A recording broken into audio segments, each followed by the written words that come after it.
Muy buenos días, soy el doctor José Francisco Ruiz y el día de hoy iniciamos con el curso de dermatología. En cuanto a los fundamentos del abordaje del paciente dermatológico, dividimos la plática en cinco, pero como es muy larga, el día de hoy vamos a ver los tres puntos y posteriormente veremos los demás. Como introducción, ustedes saben que la dermatología es la rama de la medicina interna que se encarga en hacer un diagnóstico y un adecuado tratamiento de las enfermedades de la piel. Nosotros como dermatólogos, bueno, estamos entrenados para poder hacer un diagnóstico correcto de las enfermedades y solicitar los estudios en cuanto sean necesarios. También hay unas ramas de subespecialidad de la dermatología donde también nos enseñan a poder hacer un tratamiento y esto nos ayuda principalmente en lugares a lo mejor que podrían llegar a ser pequeños, que no cuentan con todos los especialistas y evitando el que el paciente viaje demasiado. Pero por lo mismo, también es importante que los médicos de pregrado o los médicos generales aprendan a distinguir lesiones de la piel.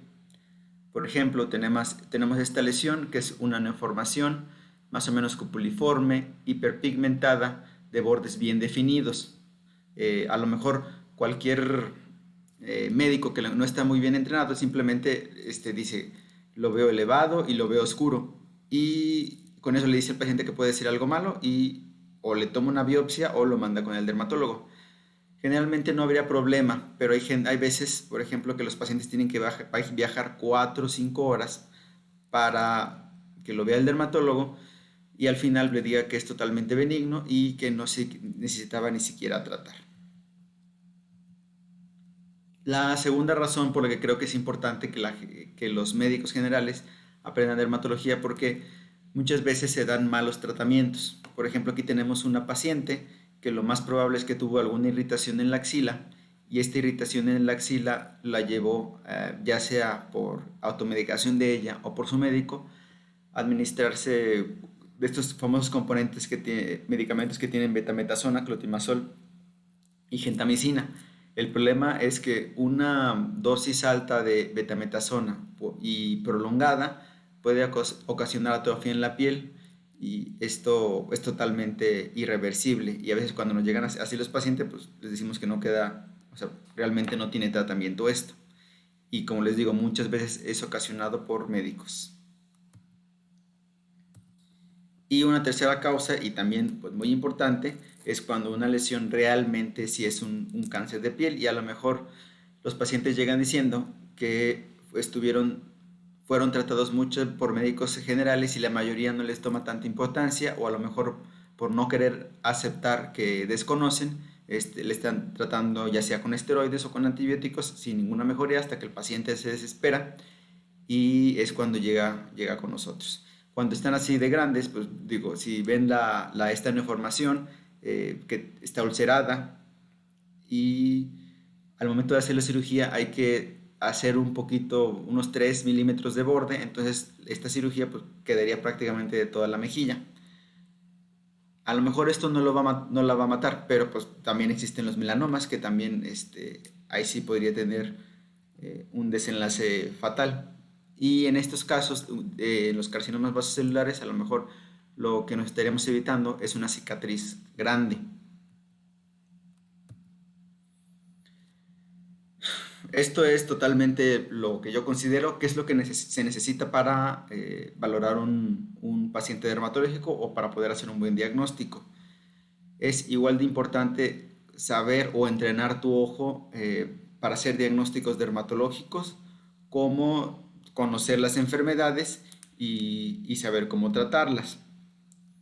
Aprender a ver eso, pues no hay de otra más que explorar y tener la curiosidad y estar preguntando.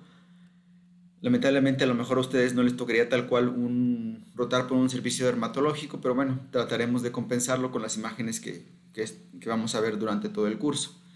Y algo que sí pueden hacer, pues bueno, leer cuando tengan algunas dudas y estudiar.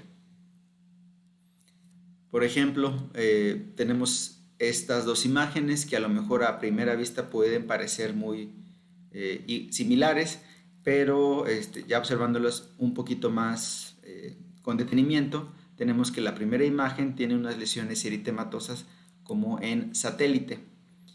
Y en la segunda, bueno, vamos a tener una placa igual más o menos rosadas, pero con los bordes muy bien definidos y, y sin lesiones satélite. Digo, más adelante vamos a ver cada clase, pero del lado izquierdo tenemos un intértrigo por cándida y en la segunda tenemos una psoriasis inversa.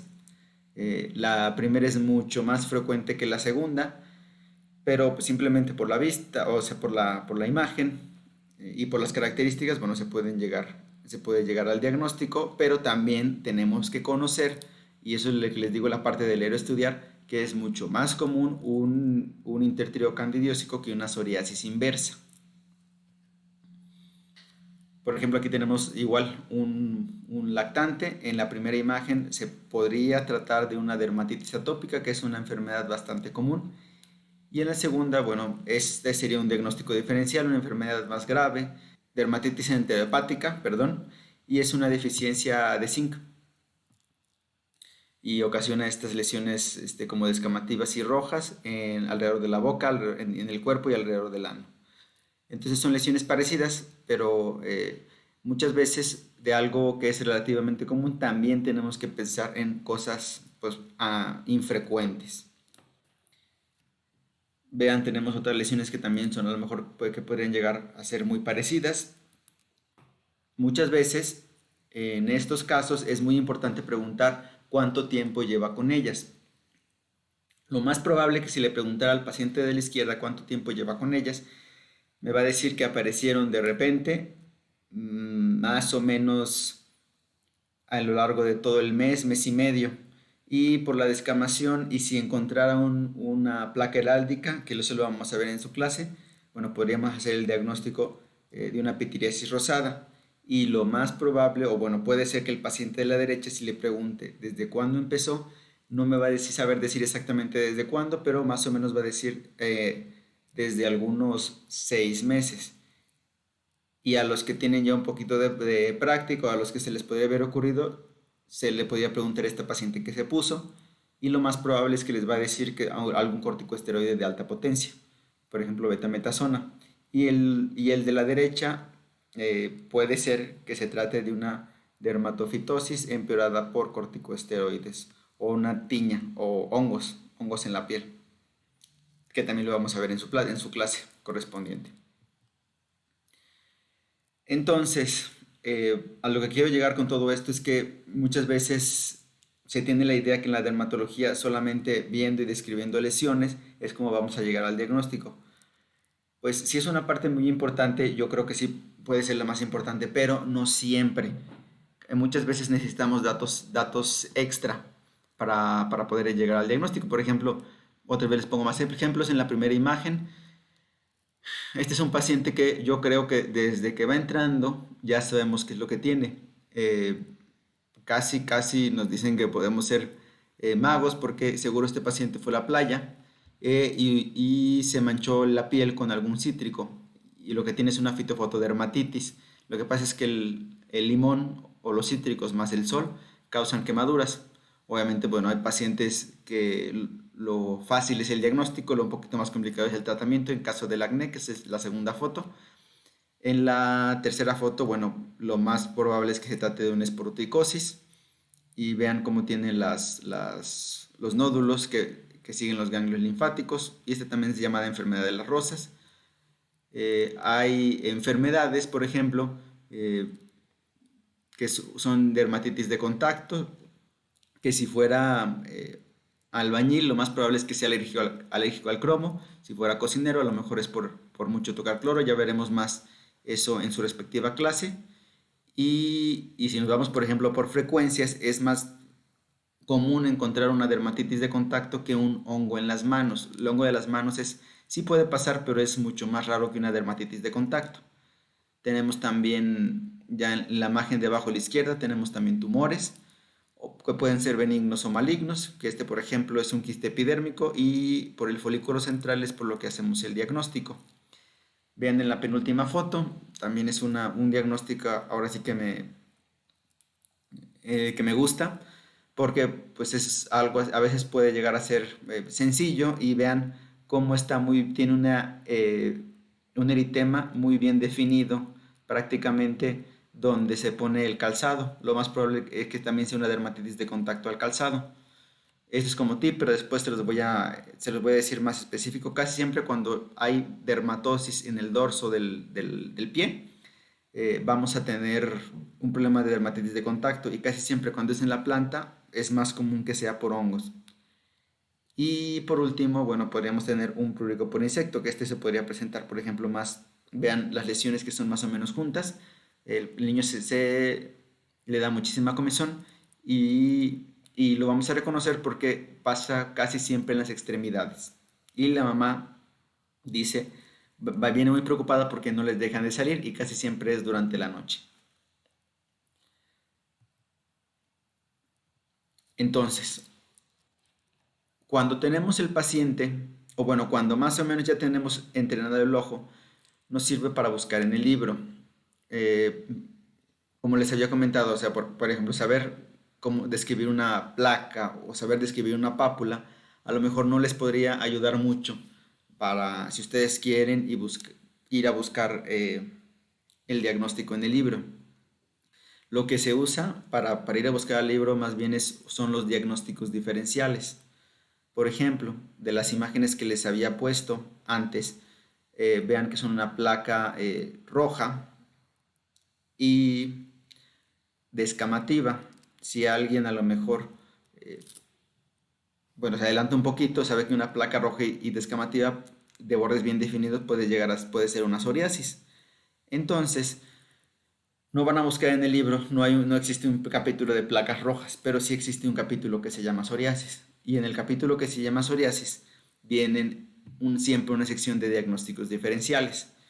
Y esta parte yo creo que es de las más importantes, incluso hasta les podría ayudar a solos tratar o bueno, para seguir educándose. Entonces, casi siempre dice por qué sí y por qué no pueden ser las otras enfermedades. Entonces, por ejemplo, si en la parte de psoriasis, si buscan, por ejemplo, en la última, hasta el final, dice que sí puede ser un diagnóstico de pitiriasis rosada. Y como les había dicho, esta enfermedad es pitiriasis rosada. Entonces, mínimo, aquí te da todas las opciones que podrían ser. Eh, Obviamente, ustedes tienen que tener un buen diagnóstico diferencial. Si ponen algo que nada que ver, por ejemplo, si se van a buscar en el, en el tema de acné, pues no les va a decir por qué no es pitiriasis rosada. Igual, vean las imágenes que les mencionaba de la dermatitis atópica y de la acrodermatitis enterohepática. Entonces, si buscan en el tema de dermatitis atópica, van a encontrar como diagnóstico diferencial la acrodermatitis enterohepática, y ahí dice, bueno, los síntomas y los signos que podría tener la persona o el niño.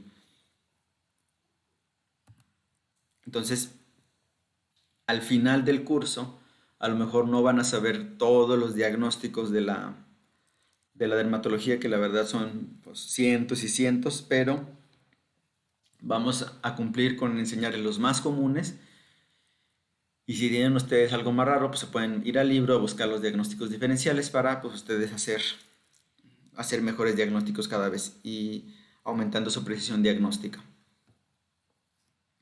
Entonces ahora vamos ya empezando en forma, vamos con la anatomía y la fisiología de la piel, algo que pues siempre llevan viendo desde primero de la carrera. Entonces sabemos que la piel tiene una constitución anatómica eh, de varias capas, que se llaman epidermis, que es la más superficial, dermis y la hipodermis o tejido celular subcutáneo. La epidermis principalmente está compuesta de queratina, la dermis principalmente compuesta de colágena, y la hipodermis, bueno, ya sabemos que es grasa. Todas las enfermedades de la piel, bueno, pueden estar en cualquiera de estas capas, pueden afectar pueden afectar las tres, o pueden afectar solo alguna parte de alguna de las capas. En cuanto a las células epidérmicas, bueno, tenemos los dendríticas, no dendríticas y los queratinocitos.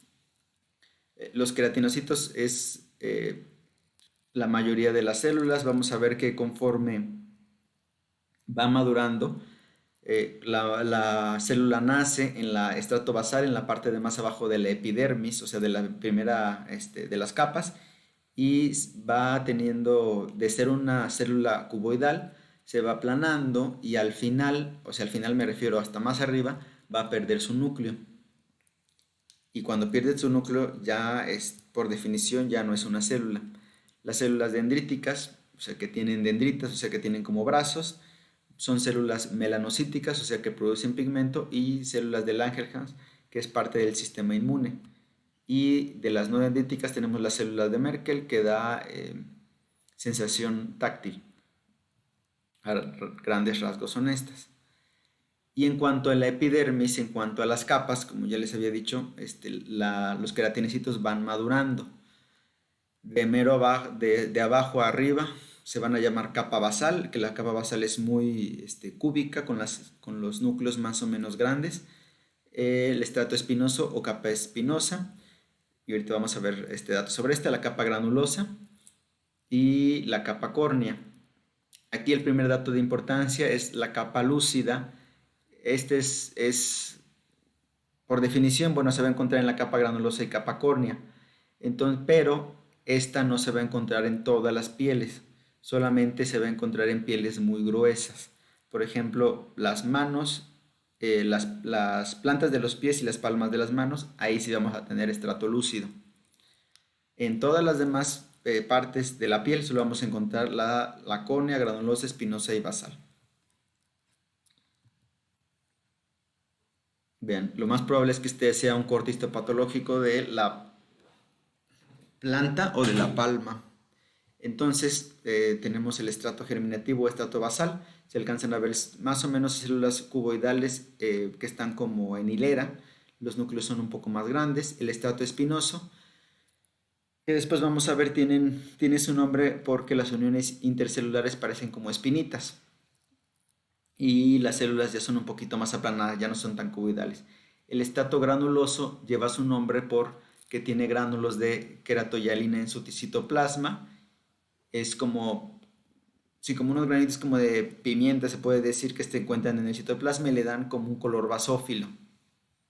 El estrato lúcido, que sería un intermedio entre la capa con el estrato granuloso, y la capa córnea, donde ya vamos a tener que es la capa más superficial, que es una capa ahora sí como de protección, y donde las células, bueno, donde los detritus celulares perdieron su núcleo, y por definición esta última capa ya no son células vivas. Hay pieles que van a estar muy delgadas, por ejemplo, esta es una piel de muestra de párpado. Hay pieles, por ejemplo, que nos van a ayudar a hacer, vamos a saber dónde están por otras estructuras. Por ejemplo, aquí vemos pelos terminales, entonces esta es una biopsia de la piel cabelluda. Y yéndonos otra vez, vamos a regresarnos otra vez por capas. El estrato basal, otra vez les repito, van a ser queratinocitos en empalizada. Vean cómo hacen una hilera con núcleos muy grandes. Hay un melanocito por cada 30 a 40 queratinocitos. Acuérdense que los melanocitos son los que con los que dan la pigmentación de la piel. Y las células de Merkel, bueno, ya quedamos que son mecanorreceptores o parte del sistema nervioso central. Tenemos, ya saben, el estrato espinoso, que las células ya no van a ser tan cuboides, van a ser un poquito más alargaditas, pero lo que les da su nombre son las uniones, estos espinitas que son las uniones intercelulares. Y el estrato granuloso, ya quedamos que es la capa que sigue, y que su nombre lo va a obtener por esos gránulos de queratoyalina que se van a encontrar en el citoplasma. Estrato granuloso. El estrato lúcido, bueno, que ya quedamos que no lo van a tener en todas las capas, y el estrato córneo, que es la capa más superficial, que son como unas láminas de células muertas y que tiene la característica que no van a tener núcleo, y es en la capa más superficial. Y por último tenemos, y muy importante, tenemos la membrana basal, donde es la unión entre la dermis y la epidermis. Y aquí es importante porque se pueden llegar a presentar muchas enfermedades adquiridas por anticuerpos, donde se va a destruir la membrana basal o las uniones de las células y la membrana basal, y lo que van a ocasionar van a ser ampollas. Por ejemplo, aquí, no tanto es para que conozcan la enfermedad, solo para que vean, porque es importante conocer las capas de la piel. Por ejemplo, aquí yo les pudiera decir que abajo tenemos la dermis, aquí empieza la membrana basal, aquí está el estrato basal, y aquí tenemos las células pues más o menos cuboidales, y tenemos una separación que está entre la membrana basal y el estrato basal y el estrato espinoso. Entonces tenemos una ampolla intraepidérmica, o sea, una ampolla que se encuentra adentro de la epidermis. ¿Por qué intraepidérmica? Porque abajo tenemos pedazos de la epidermis, que es el estrato basal. Entonces, esto nos ayuda a llegar a un diagnóstico. Hay diferentes tipos de ampollas y así llegamos más fácil al diagnóstico. Por ejemplo, esta es la otra. Si se ponen a ver, aquí tenemos a la dermis, aquí tenemos el epidermis. Y si queremos buscar aquí pedazos de la epidermis, aquí no hay pedazos de epidermis. Si acaso nada más hay algunas células muertas por acá. Pero entonces aquí podemos decir que es una ampolla que está por debajo de la epidermis. Entonces tenemos que es una ampolla subepidérmica. Entonces esta es una ampolla intraepidérmica y esta es una ampolla subepidérmica. Entonces por eso es importante conocer las capas de la piel. Hay otras, bueno, antes de seguirle con esto, hay otras razones por qué es importante conocer las capas de la piel. Por ejemplo, para saber si una dermatosis va a cicatrizar mejor o no, esto es, si la dermatosis está por arriba de la epidermis, tiene mejor posibilidad de cicatrizar totalmente. También, bueno, como vamos a ver más adelante, para decidir el tipo de procedimiento. Por ejemplo, imagínense si tuviéramos un lunar o un nevo que el paciente se quiere retirar, pero nosotros sabemos que es un nevo profundo. Bueno, sabemos hasta dónde tenemos que hacer la biopsia, a diferencia que si es una queratosis seborreica, que casi por definición las queratosis seborreicas están solamente en la epidermis. Entonces, con eso, con saber el diagnóstico, sabemos hasta dónde vamos a tener que hacer el procedimiento. Y también, pues bueno, como les había dicho, para hacer un buen diagnóstico. Por ejemplo, otra vez, las primeras tres imágenes que están en vertical, tenemos la imagen del medio, que ya la conocen, que abajo tenemos la dermis, y luego tenemos la epidermis. Dentro de la epidermis tenemos el estrato basal y tenemos el estrato espinoso, y tenemos una ampolla entre los dos estratos de la epidermis, entonces es una ampolla intraepidérmica. Si se fijan aquí, cómo se va a ver clínicamente, como una ampolla quebradiza que a lo mejor dura un máximo un día líquido en su interior y luego se va a romper. Y tenemos que si le piden una inmunofluorescencia o dónde está el problema, como ya les mencioné, pues se encuentra en toda la epidermis. Son anticuerpos que van contra las uniones intercelulares de la epidermis. En la segunda, bueno, este es un pemfigo vulgar. En la segunda hilera de imágenes, bueno, vamos a tener ampollas, pero estas ampollitas son subepidérmicas. ¿Y por qué es importante? Porque las ampollas de una enfermedad subepidérmica, por ejemplo, esto es una dermatitis herpetiforme, van a ser mucho más tensas. Igual aquí no se alcanza a ver, pero en la siguiente imagen se ve mejor. Entonces, esta es una forma de clínicamente distinguir una ampolla tensa. Casi siempre puede llegar a ser una ampolla subepidérmica. Y vean en la inmunofluorescencia dónde está el problema, exactamente en la membrana basal. Y estas son pequeñas, las ampollas son pequeñas. A diferencia, aquí tenemos otra ampolla subepidérmica, pero aquí está más grande. Este es un diagnóstico, se llama pemfigoide ampolloso, y vean la imagen, como son ampollas pues muy firmes, que difícilmente se van a romper. Y vean, aquí también la imagen, bueno, va a ser que va a ocupar totalmente toda la membrana basal y no solo en pedacitos. Igual, no vamos a ver tal cual esta enfermedad, a lo mejor es un poquito ya más, se puede decir que avanzado, pero lo que quiero es más o menos darles a entender por qué sirve conocer las membranas de la piel. Es una enfermedad que a lo mejor se me hace muy didáctica para la histopatología. Bueno, son 3 enfermedades. Con esto acabamos epidermis, sigue las capas de la dermis.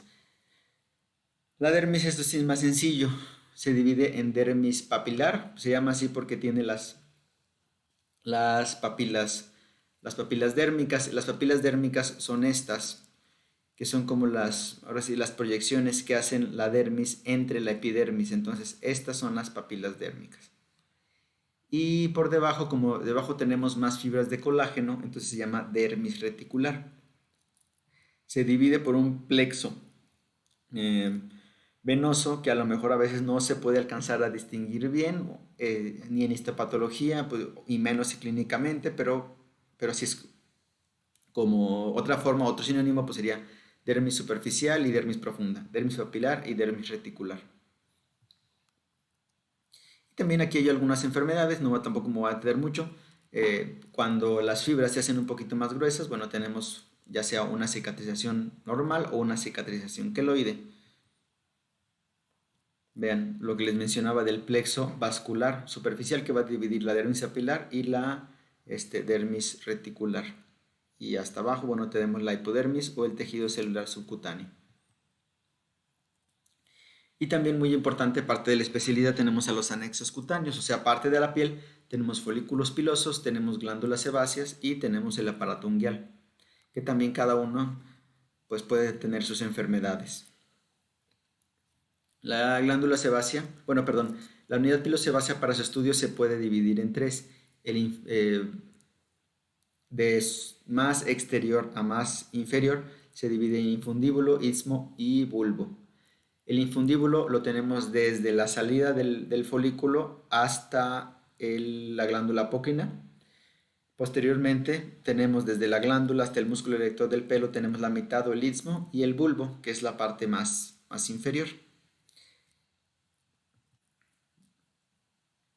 La unidad, bueno, y ya en cuanto al pelo, también es importante conocer que el pelo tiene fases de crecimiento. Estas fases de crecimiento rápidamente se llaman anágeno, catágeno y telógeno. ¿Por qué es importante saber esto? Muchas veces los pacientes van a acudir a consulta porque el pelo se les está cayendo. Es importante conocer que la fase de caída o la fase telógena más o menos van a estar un 5 o 10% de todos los cabellos, y esto quiere decir que es normal que 50 a 150 pelos al día se van a estar cayendo de forma totalmente normal. Entonces casi siempre la mitad de la consulta que vemos de pérdida de pelo se trata de caída de pelo normal, y algunas veces pues bueno, sí vamos a encontrar enfermedades del pelo propiamente dichas, pero parte de la especialidad es saber decir al paciente cuando realmente no tiene una enfermedad o algo que requiera tratamiento. Digo, eso también lo vamos a conocer, bueno, conociendo las enfermedades del pelo. La unidad pilosebácea, bueno, que tenemos las glándulas écrinas, que se van a encontrar en toda la piel, o las glándulas apócrinas, que se encuentran principalmente en axilas, que se encuentran en ingles, en pecho y espalda. Y aquí, bueno, también hay algunas enfermedades que son importantes y que vamos a ver en las próximas clases. Y en cuanto a su secreción de las glándulas, tenemos una secreción apócrina, donde además del sudor viene con detritos o con partes de la célula, y esto, bueno, le va a causar un olor característico que tenemos en las axilas o en las ingles. La secreción holocrina, que se va toda la célula, y la secreción merocrina, que casi siempre son las glándulas écrinas, que es en todo el cuerpo, solamente van a ser líquido con suero. Y el aparato unguial, bueno, aquí pues lo importante, y rápidamente, la cutícula es muy importante, no está bien que las células estén quitando. La raíz o el hiponiquio, si se llega a dañar con cualquier procedimiento, vamos a tener una uña deforme. Y bueno, aquí están todas las demás partes que la verdad no se los voy a preguntar. Y en cuanto a la embriología, igual ya es hacer muy largo el tema, solamente conocer que tiene la piel, tiene partes de ectodermo, tiene partes de mesodermo y tiene partes del neuroectodermo. Y es importante, por eso el melanoma tiende a hacer metástasis muy fácil al sistema nervioso central. Y bueno, vamos a tener algunas enfermedades genéticas en cuanto a la migración de melanocitos. Y los melanocitos vienen del sistema nervioso central y vamos a tener pues algunos nevos eh, de nacimiento o algunos mosaicismos que van a ser estructuras como muy características que casi se podría ver cómo está migrando el melanocito. ¿Para qué nos sirve la piel? Bueno, como ustedes ya saben, y pues, si se ponen a pensar un poco, pues nos va a proteger del frío, nos va a proteger del calor, de traumatismos, de agentes químicos, de enfermedades bacterianas, nos ayuda como primera línea de defensa, como vamos a ver después. Va a absorber algunas sustancias, pues, bueno, importantes. Va a ser un regulador, como ya les mencioné, de la temperatura, un regulador de secreciones y también, bueno, nos va a dar percepción. Entonces, otra vez, prevenir infecciones, mantener una barrera, sirve para reparar lesiones, ayuda, bueno, en la circulación, transmisión nerviosa y regulación de temperatura. Y casi para terminar tenemos los fototipos cutáneos. Los fototipos cutáneos es importante conocerlos porque los van a ver muchas veces en los libros. Se van a dividir entre 1 y 6. Y no tanto es el color de piel, sino son la característica para quemarse y broncearse. Los fototipo 1 al 2, casi siempre cuando va a salir al sol se va a quemar y es muy raro que se broncee. Y en los fototipos 5 y 6 se van a quemar muy raramente y casi siempre cuando se asolean se van a broncear. Les digo, no es exacto en cuanto al color de piel y más en lugares donde hay mucha gente mestiza como en México. Por ejemplo, tenemos a lo mejor pieles que se podrían ver claras, pero que siempre que van a la playa se broncean. Y tenemos al revés, a lo mejor alguien, paciente que puede llegar a ser a lo mejor un poco moreno, pero que no se puede broncear absolutamente nada, que inmediatamente se quema. Entonces, no es tanto hablar del color de piel, sino es que cuánto se quema y cuánto se broncea. Y esto nos puede más o menos ayudar a saber el riesgo o qué tan fácil a alguien le puede dar un carcinoma vasocelular, un carcinoma espinocelular o un melanoma. Y yo creo que le vamos a dejar hasta ahí. En las clases siguientes vamos a continuar con los principios no, espérenme un poquito. Ahí sí quiero mencionarles nada más esto, lo de la biopsia de la piel, porque sí se me hace muy importante, algunos de ustedes sí van a llegar a tomar. Para hacer una biopsia de piel, el instrumento que tenemos o que más usamos es el punch o el sacabocado. Hay que saber distinguirlo o saber escogerlo muy bien en cuanto a la medida, en cuanto al tipo de lesión que vamos a biopsiar y en cuanto a la profundidad de la lesión. Por ejemplo, vean esta imagen, si tuviéramos o si quisiéramos tomar una biopsia de tejido celular subcutáneo, obviamente el punch no nos va a servir para nada, aquí se hace un uso. Por ejemplo, si no utilizamos el sacabocado, podemos hacer una incisión, ya sea excisional, que es quitar toda la lesión, y se manda a analizar. Cuando es muy grande, una biopsia incisional, como la imagen de abajo, que significa solo quitar un pedazo para solamente hacer un diagnóstico, no es curativo. Y cuando tenemos lesiones que son muy superficiales, por ejemplo, lesiones que solamente están en la epidermis, podemos hacer un rasurado. Pero para hacer un rasurado tenemos que estar bien seguros de lo que estamos quitando. Porque, por ejemplo, la mayoría de los lunares no van a salir con un rasurado. Casi siempre solamente son las queratosis seborreicas. Y también, pues, estos son los principales errores en la toma de una biopsia. Ven en la primera imagen.